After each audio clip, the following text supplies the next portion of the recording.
Once upon a time, in the bustling city of Ilorin, Kwara State, there lived a woman called Sandra. Now, let me tell you something about Sandra. This woman was beautiful. She was beautiful like a brand new car that just came out from the factory. Her skin was smooth like butter that was just removed from the fridge. And when she walked down the street, men would turn their heads so fast you would think that their neck had a remote control. Sandra worked as a secretary in a big company owned by Oga Johnson, a rich man whose belly was as round as a drum and whose laughter could shake the walls of any building. The thing is, Sandra was not just beautiful. She knew how to work very well. Her typing speed, very fast like a machine gun. Her filing, sharp like a razor blade. But you know how they say that not all that glitters is gold? My brother, my sister, Sandra had a secret that would shock you completely. Every morning, Sandra would arrive at the office looking like she just stepped out of a fashion magazine.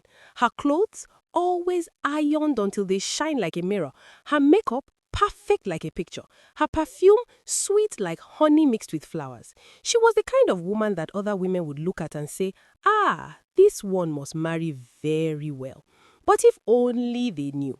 You see, Sandra had one problem, one dirty, stinking, shameful problem that she carried around like a bag of rotten tomatoes. This woman, this beautiful, well-dressed, sweet-smelling Sandra, did not wash her underwear properly. In fact, she did not wash them at all. I know what you're thinking. You are saying, how can a beautiful girl like this have such a problem? But my dear, that is how life is. Sometimes the thing that a person hides inside is dirtier than the gutter that is by the roadside. Now, Sandra was not keeping this secret to herself. Oh no, she had a boyfriend called Marcus. Tall, handsome Marcus who worked as a banker in the same area. Marcus loved Sandra like fish love water. He would buy her gifts, take her to fancy restaurants where one plate of rice cost more than some people's salary, and he was already planning to marry her. But Marcus did not know what was waiting for him. One day, Marcus decided to surprise Sandra. He wanted to visit her house for the first time. You see, for 6 whole months of dating, Sandra had always said, my house is being renovated, or my landlord is doing inspection, or my roommate is sick. Excuse upon excuse, plenty like sand on the beach. But this particular Saturday morning, Marcus woke up and said, today is the day. I must see where my future wife lives. He bought flowers, red roses that cost him 15,000 naira. He bought chocolate, Swiss chocolate that was imported from abroad. He even wore his best shirt, the one that had gold buttons, and sprayed perfume until he smelt like a perfume factory. When Marcus reached Sandra's house in Sabo area of Ilori, he knocked on the door. Bang, bang, bang. Sandra heard the knock and her heart began to beat like a talking drum, very fast. She wasn't expecting anybody. She quickly ran to check through the window, and when she saw Marcus standing there with flowers and chocolate, her heart nearly jumped out of her chest. Jesus, she screamed. And I don't mean the small Jesus that you say in church. I mean the kind of Jesus that a person shouts when they see a ghost. Why was Sandra afraid? Let me tell you. Her small apartment was scattered like Boko Haram had passed through it. Her kitchen sink was full of dirty plates that had stayed there for weeks. Some of the plates had mold that was green like grass. Some had stains that if you saw them, you would think it was an art exhibition. The pots? Oh my! The pots had turned into something else entirely. Food that she cooked last month was still stuck inside like cement. And the flies, my people, the flies in that kitchen were plenty like sand on the beach. They were having a conference, holding meetings, planning their future, buzzing, buzzing, buzzing. Some of them were fat, like they had eaten better food than Sandra herself. And cockroaches? Those ones were not even hiding anymore. They were walking around the kitchen like they owned the place, like they paid rent. But that one was not the main problem. The main problem was her bathroom. Inside that bathroom were mountains upon mountains of dirty underwear. We're not talking about 2 or 3 pieces. We're talking about dirty pants and bras that she had not washed for weeks, maybe even months. They were scattered everywhere, on the floor, hanging on the shower rail, piled up in the corner like a rubbish heap. Some of them had turned yellow like turmeric. Some had turned brown like cocoa. Some of them had stains that if you saw them, you would think it was tie and dye cloth. The smell? My brother, my sister, if you just stood near that bathroom door, the smell would slap you like hot pap. It was the kind of smell that could wake a dead person from the grave. The smell was stronger than anything you have ever perceived in your life. Sandra began to panic. Her mind was racing faster than Usain Bolt in the Olympics. What should she do? How could she clean all this mess right now? Should she pretend she was not at home? But Marcus was not giving up. He knocked again. Sandra, I know you are inside. I can hear you moving. This boy, he had ears like a bat. Sandra looked at her kitchen. The flies were throwing a party. She looked at her bathroom. The smell was threatening to break down the door by itself. She looked at her sitting room. At least, that one she could manage a little.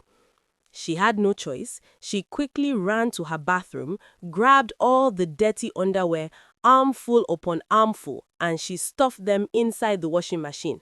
Thank God the washing machine was big. She closed it tightly. Then she locked the bathroom door from outside with a key. Then she ran to her kitchen and quickly threw all the dirty plates inside her cupboard and locked it. She scattered Raid insecticide in the kitchen, spraying, killing flies like a person who was fighting a war. The cockroaches scattered, running to hide like armed robbers who saw the police. She quickly sprayed air freshener everywhere, spraying until her whole house began to smell like a flower garden mixed with orange, mixed with vanilla. She arranged her throw pillows, kicked her slippers under the bed, wiped sweat from her face, and took a deep breath. When she finally opened the door, she was smiling like a person who just won the lottery. Marcus, baby, what a surprise, she said, her voice sweet like sugar mixed with honey, mixed with condensed milk. Marcus stepped inside, his face glowing like Christmas lights. My beautiful queen, I've been waiting to see your palace for so long. Palace? If only he knew what this palace had looked like 5 minutes ago. They sat down in the sitting room and talked. Marcus was so happy, he did not even notice that Sandra was sweating a little even though the fan was blowing. They ate the chocolate together, they laughed, they chatted. Everything was going smoothly like an engine that was just serviced. But then, trouble started. Marcus stood up and said, "Baby, where is your toilet? I need to ease myself a little." Sandra's heart stopped. The bathroom, the one that she locked, the one that had all the dirty underwear inside the washing machine, the one where the smell was still struggling to come out even though she sprayed air freshener. Oh, baby, the toilet has a problem. The flush is not working. You should use the one in the compound outside. Sandra's voice was shaking like a leaf in the breeze. But Marcus laughed. Sandra, I just want to urinate. I don't need a flush for that. Besides, I cannot come to your house for the first time and you will send me to the outside toilet. What will I look like? Before Sandra could stop him, Marcus had already started walking towards the bathroom. Marcus, wait! Sandra jumped up like a person who sat on a pin. But Marcus had already reached the door. He tried the handle. It was locked. Baby, why did you lock your bathroom? Marcus asked, turning to look at her with a confused face. The lock is spoiled. It doesn't open well. Let me help you. Sandra was sweating bullets now. Big drops of sweat were rolling down her face like a river. She slowly walked to the bathroom, her legs shaking like a person who had malaria. She put the key inside the lock, and as she was turning it, she closed her eyes and began to pray.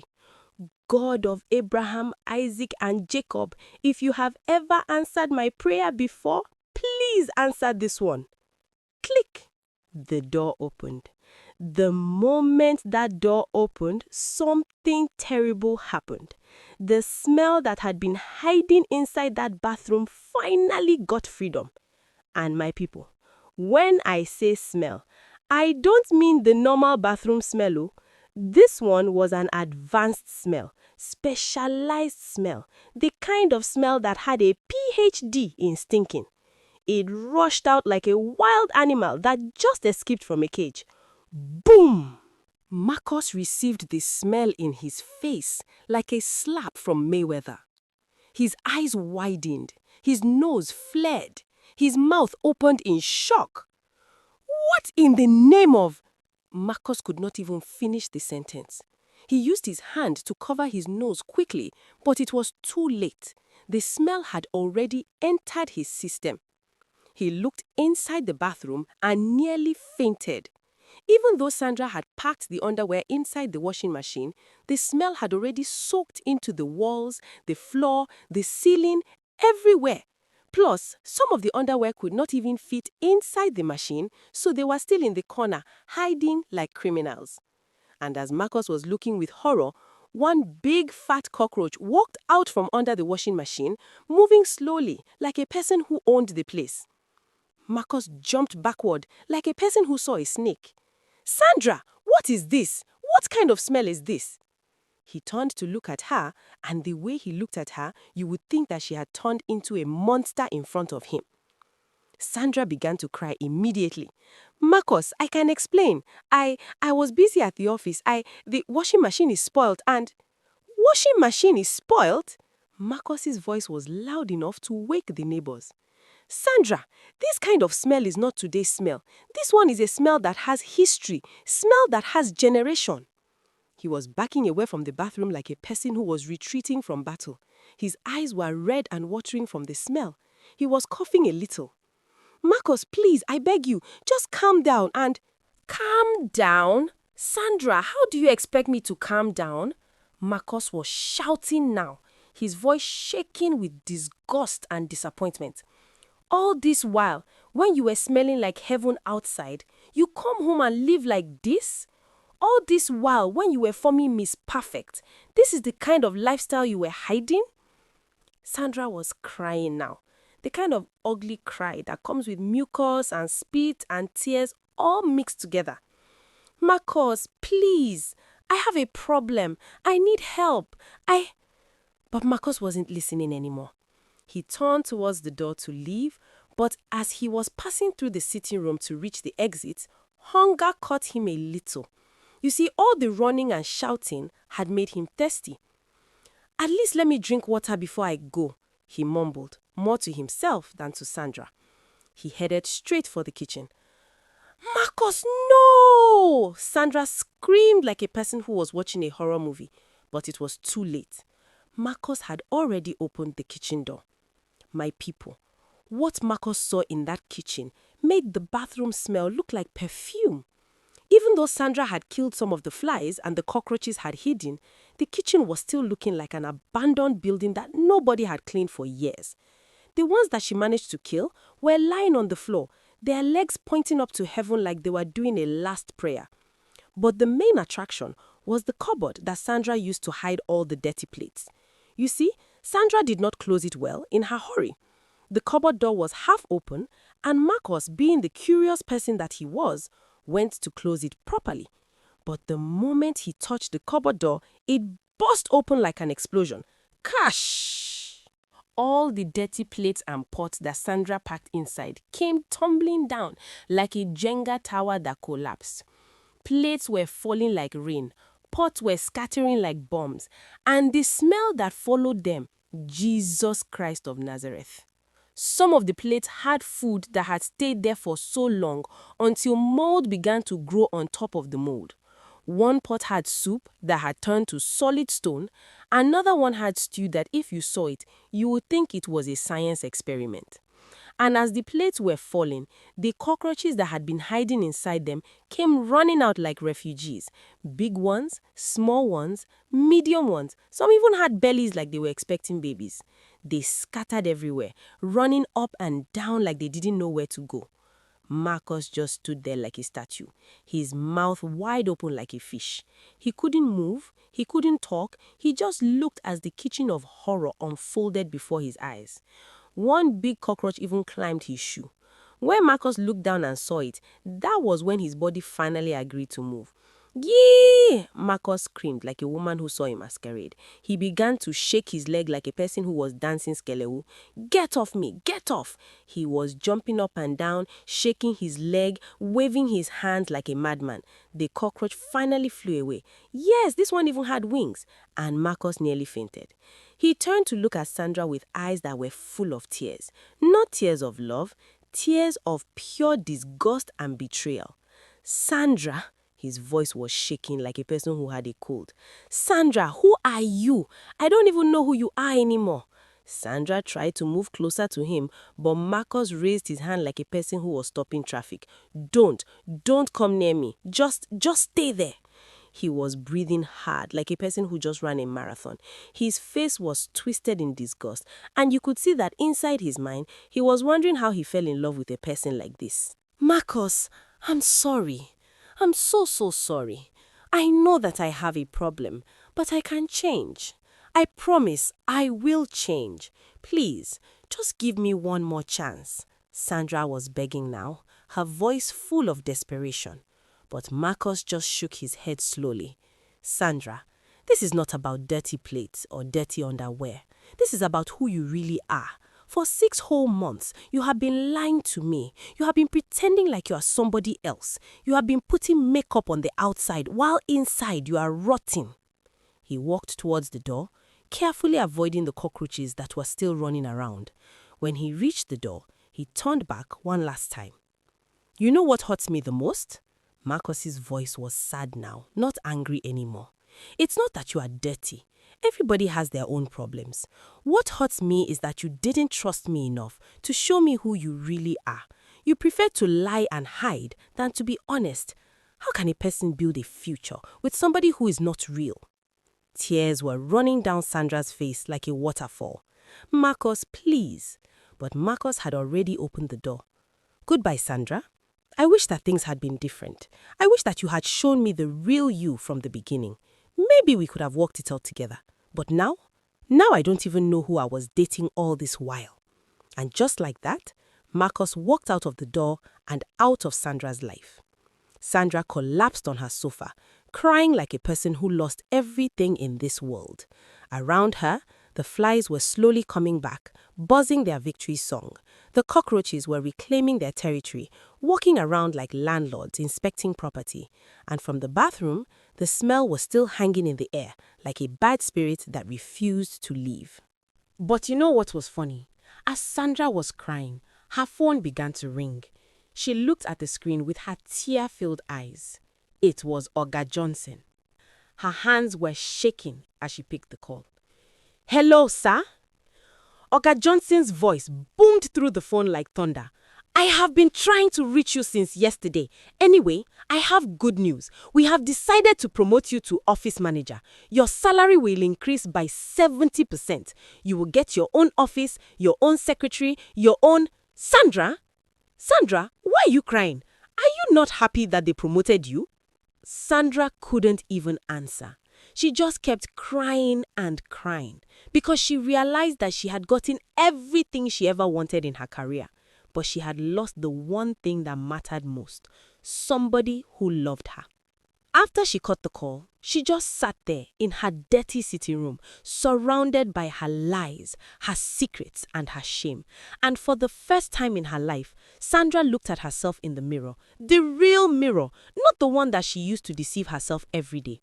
She saw that the beautiful face that everybody admired was the same face that belonged to somebody who could not even wash her own underwear.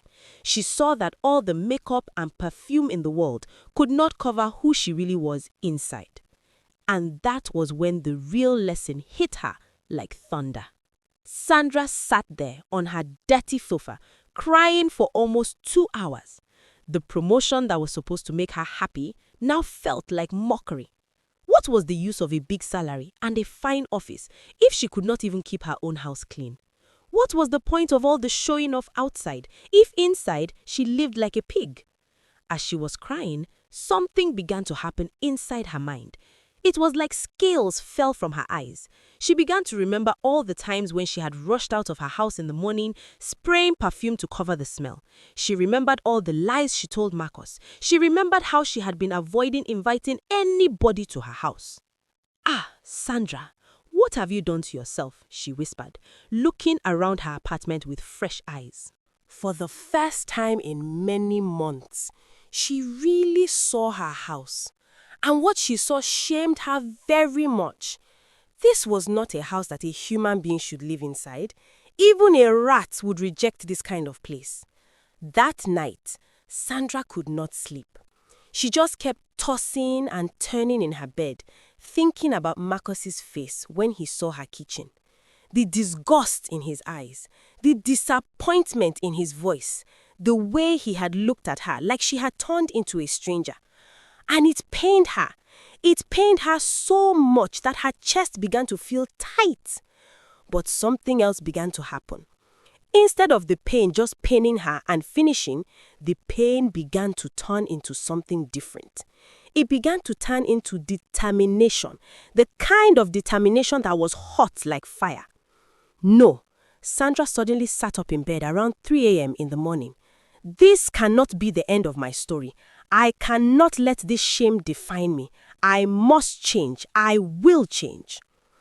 She jumped up from her bed like a soldier who heard an emergency call. She did not even wait for daybreak. She marched straight to her bathroom, covered her nose with cloth, and she began to work. She gathered all the dirty underwear, every single one of them, and she started washing. Her hands entered that dirty water, scrubbing and scrubbing like a person who wanted to win an award. Some of the underwear had turned to another color entirely, but Sandra did not give up. She washed it, rinsed it, washed again, rinsed again. The washing took her almost 3 hours. Her hands were red, her back was paining her, sweat was pouring from her body like rain, but she did not stop. When she finished with the underwear, she moved to the bathroom itself. She scrubbed the floor until her knees began to pain her. She scrubbed the walls. She scrubbed the toilet. She scrubbed the sink. She used Izal. She used Harpic. She used bleach. Everything that could make that bathroom clean, she used it. By the time she finished, the bathroom had started to smell like a hospital. That kind of strong chemical smell that tells you that serious cleaning had happened. Then she moved to the kitchen. Oh, that kitchen, the one that still had cockroaches that were having a meeting in the corner. Sandra gathered all the dirty plates from where they scattered on the ground. Some of them, the food that was inside had dried and stuck like super glue. But Sandra soaked them in hot water, added plenty detergent, and she began to scrub. She scrubbed until her fingers nearly bled. The pots that had old soup and stew, she boiled water, poured it inside, added salt and vinegar, and she scrubbed them one by one until they began to shine like new. She killed every cockroach that she saw. Whack, whack, whack. No mercy. She swept, she mopped, she wiped down all the cupboards. She even cleaned inside the fridge that she had been avoiding for months because it had turned into a science laboratory. By the time the sun rose in the morning, Sandra had turned into a different person. Her expensive nightgown was torn in some places. Her hands had cuts from all the scrubbing. Her body was paining her like a person who fought with Mike Tyson. But something began to happen to her face. She began to smile. Not the fake smile that she used at the office. Real smile. The kind of smile that comes from inside when you know that you have done something good for yourself. She looked around her apartment and tears began to fall from her eyes again. But this time, the tears were not tears of shame. They were tears of relief, tears of freedom. "This is my house," she whispered to herself. "This is where I live. And from today, I will keep it clean." But Sandra knew that the work was not finished. Cleaning the house one time did not mean that the problem was solved. She needed to change her lifestyle completely. So that Sunday morning, instead of sleeping until afternoon like she always did, Sandra woke up early. She made a list of things that she needed to buy: new cleaning supplies, insecticide, air freshener, storage boxes for proper organization. She went to the market, and for the first time in her life, she bought cleaning materials with full confidence. Before, she would be ashamed to carry broom and mop in the market because she felt that people would know that her house was dirty. But now she carried them with pride because she knew that she was working on herself.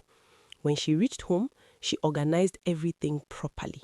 She created a schedule for herself. Monday to Friday, wash plates immediately after eating. No keeping them in the sink. Saturday, deep cleaning of kitchen and bathroom. Sunday, wash all the clothes for the week, including underwear. She pasted the schedule on her wall where she could see it every morning. The first week was hard, oh my.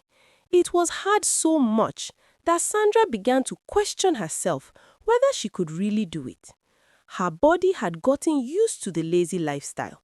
Now, instead of just throwing her underwear in the bathroom and leaving it, she must wash it the same day? But every time she wanted to give up, she would remember Marcus's face. She would remember how he had looked at her, and that memory would push her to continue. Second week came. It was still hard, but little by little, it began to get easy. Sandra began to notice that when she kept her house clean, she felt better inside her mind. The stress that she had been carrying around began to reduce.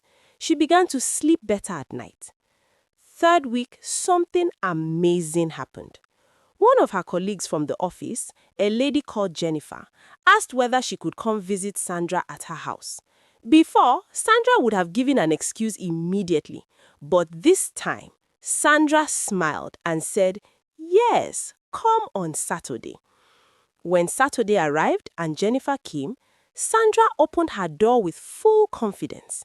Her house was clean, it smelled fresh, no cockroaches were running around, no flies were throwing a party in the kitchen, no mountain of dirty underwear in the bathroom.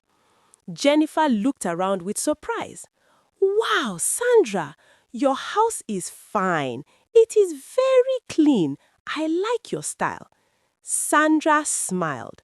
That compliment was sweeter to her than all the compliments that people gave her for her makeup and clothes, because this one was a compliment for the real her, not the fake her. 2 months later, Sandra was standing in her newly cleaned apartment, looking at herself in the mirror. But this time, she wasn't just checking her makeup or her dress. She was looking deeper into her own eyes, and she liked what she saw. Her phone buzzed. It was a message from Marcus. "I've been thinking about you. Can we talk?" Sandra smiled and replied, "Yes, we can talk. But this time, you are invited to my house. Come and see the real me." When Marcus arrived that Saturday afternoon, Sandra opened the door with confidence. No fear, no shame, no hiding.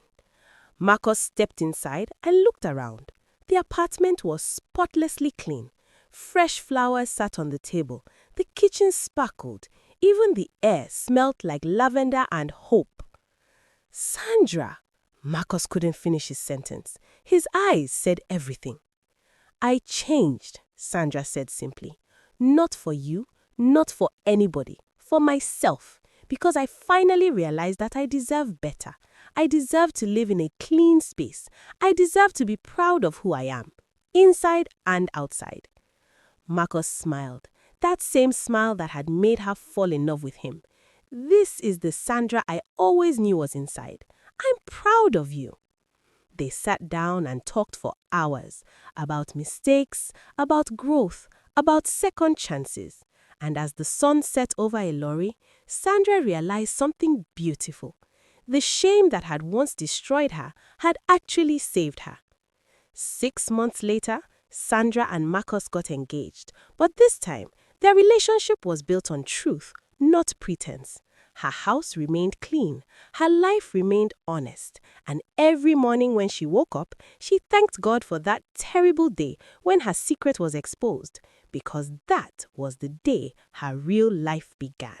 Moral lesson: no matter how deep you have fallen, you can still rise. No matter how dirty your yesterday was, your tomorrow can still shine. The key is to face your mess, clean it, and become a better person. As they say in my village, the caterpillar that thinks that his life is finished is just beginning to turn into a butterfly. Hello besties, it's your girl Zinni. Please don't forget to subscribe, like, share, and comment for more interesting and educational stories. I love you all. Bye-bye!